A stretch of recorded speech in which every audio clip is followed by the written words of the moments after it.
Off the coast of mainland Southeast Asia in the Indian and Pacific Oceans lies Indonesia, which is the world's largest archipelago. It's made up of 17,508 individual islands that, if you were measuring from the westernmost point on the westernmost island to the easternmost point on the easternmost island, it would be 5,000 kilometers right across the equator. So it spans 1/8 of the world's circumference. Many of these islands are tiny, uninhabited, and unremarkable. At first glance, you might think that about one particular island that's located 2,500 kilometers north of Australia. Living on this island are 2,000 people who are direct descendants of former convicts who were exiled to this island. And they share this island with a particular predator that is endemic to this island, who is a direct descendant of flesh-eating dinosaurs. It can grow up to 10 feet long and weigh up to 350 pounds, and its taste buds are so immaculately developed, it can taste blood in the air up to 9 kilometers away. These creatures are so good at smelling blood and death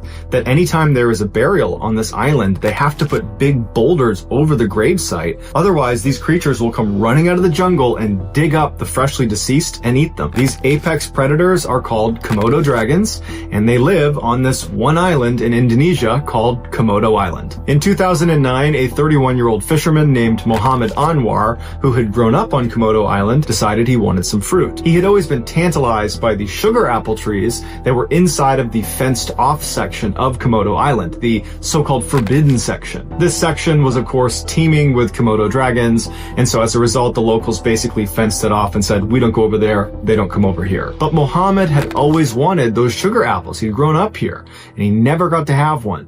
And so this day, for whatever reason, he decided, today's the day I'm gonna get one. He hopped the fence and he ran out to the sugar apple tree. Mohammed's neighbor, Teresa Tawa, was outside and happened to look over at Mohammed right as he hopped the fence into the forbidden section. And so she ran over to the fence and yelled to him to come back, but he didn't hear her. And as she's watching, she sees he's reaching out and extending his arm just far enough. He wants to get one more apple, and he loses his footing and he falls to the ground. From her perspective, she couldn't see Mohammed on the ground because the tall grass obscured him. And so she's just looking anxiously, hoping he stands up soon, and then she hears the sound of 2 Komodo dragons running through the tall grass. She can see the grass moving as these 2 massive creatures are running and grunting at full speed towards Mohammed.